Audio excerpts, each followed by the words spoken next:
Work problems. Some word problems concern machines or workers and how fast they can get certain jobs done. The fundamental equation for this is remarkably similar to the d equals rt equation that we saw in the motion problems. The work equation, I'll write this as A equals rt. A is the amount of work done. R is the work rate, the rate at which work is done. T is time. Some people remember this as art. Any kind of work, it's a sort of art that you're doing. That helps some people to remember the equation. The amount A can be products manufactured, or houses painted, or pizzas made, etc. The work rate could be the number of products per minute, or houses per day, or pizzas per hour, etc. So different work rates would be expressed, obviously, in different amounts of time. As with the d equals rt equation, it's important to be able to solve this equation for all three variables. A equals rt is already solved for the amount. If we solve for the rate, that would be rate equals A over t. Or if we divide by r, then we'll get the time equals the amount divided by the rate. And just as it's important to switch between those three forms for the d equals rt, it's also important to switch between these three forms for the A equals rt. There are two broad categories of work problems. One type involves using proportions. Of course, the work rate, like any rate, is a ratio and can be used to set up a proportion. For background, see the rates and ratio and rates lesson in the percents and ratio module. If you haven't seen that lesson already, I highly recommend taking a look at that lesson first. The other type involves multiple machines or workers working at different rates and figuring out how much work these get done together or apart, something along those lines. Here's a practice problem with the first type. Pause the video and do this without a calculator. A machine working at a constant rate manufactures 36 staplers in 28 minutes. How many staplers does it make in 1 hour and 45 minutes? So this looks like it could be challenging to do without a calculator. And if you did this without a calculator, you might have found yourself working with very big numbers. Let's talk about how to avoid running into such big numbers. So, first of all, I'm going to change that time to 105 minutes. So everything is in minutes now. So we're going to set up a ratio, staplers over time. So 36 over 28, that's the initial ratio that we're given. And this is going to be S, the number of staplers, over 105 minutes.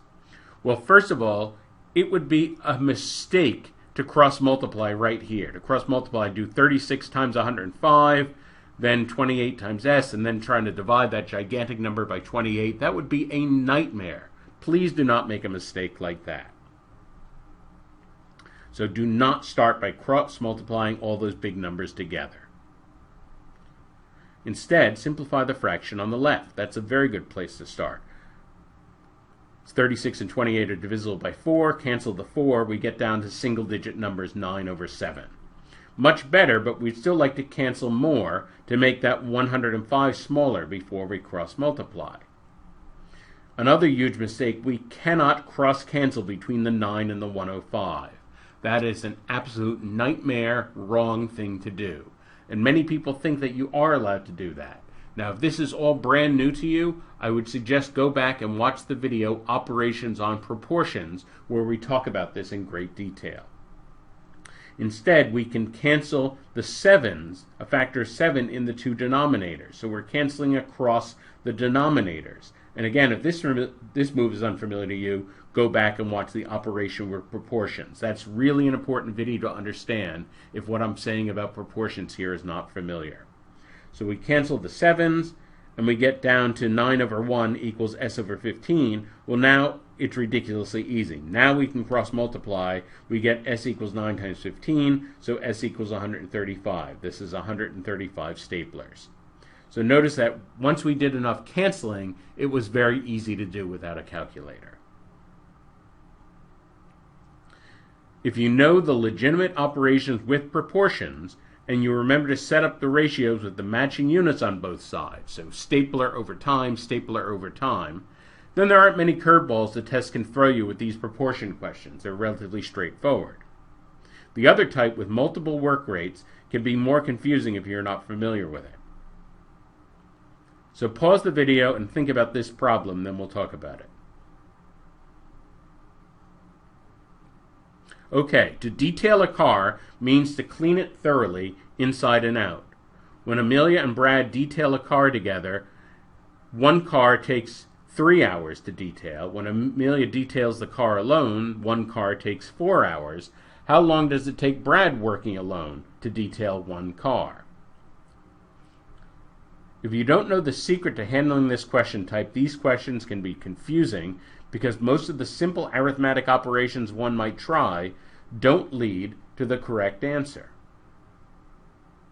The secret to problems involving different machines or workers working at different work rates is this.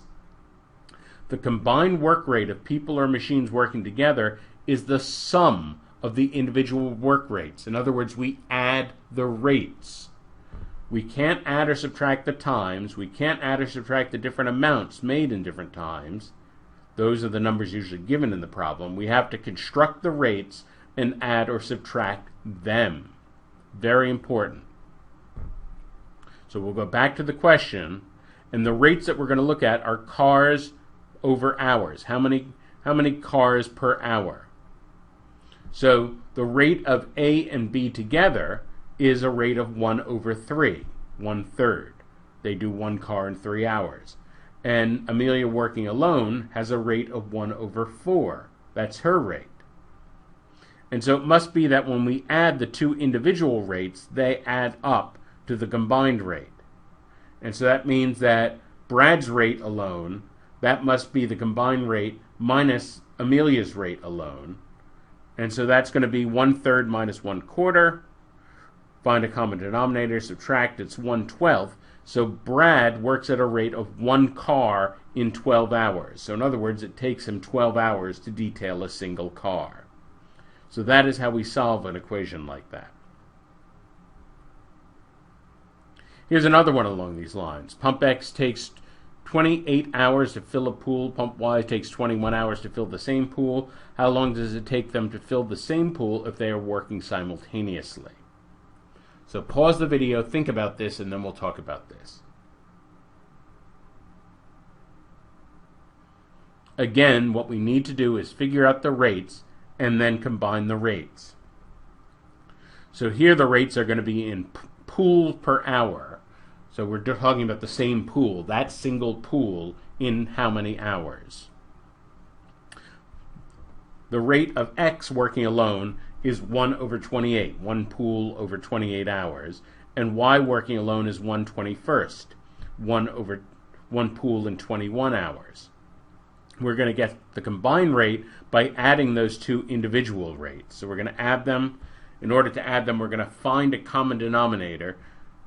Notice that 28 is 4 times 7, 21 is 3 times 7, so we'll multiply the first one by 3 over 3 and multiply the second one by 4 over 4, and that will get us to a common denominator of 84. That is the least common denominator, the least common multiple.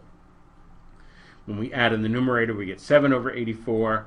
That cancels down to 12, so that is the combined rate. So that means that they're working together, they do one pool in 12 hours. So it takes them 12 hours together to fill the pool. For work-related word problems, use A equals RT. A is the amount, R is the work rate, T is the time. For proportion-related work problems, you need matching units on each side, and you need to understand the operations with proportions. For problems with multiple workers or machines, create rates for each one, and then add the rates.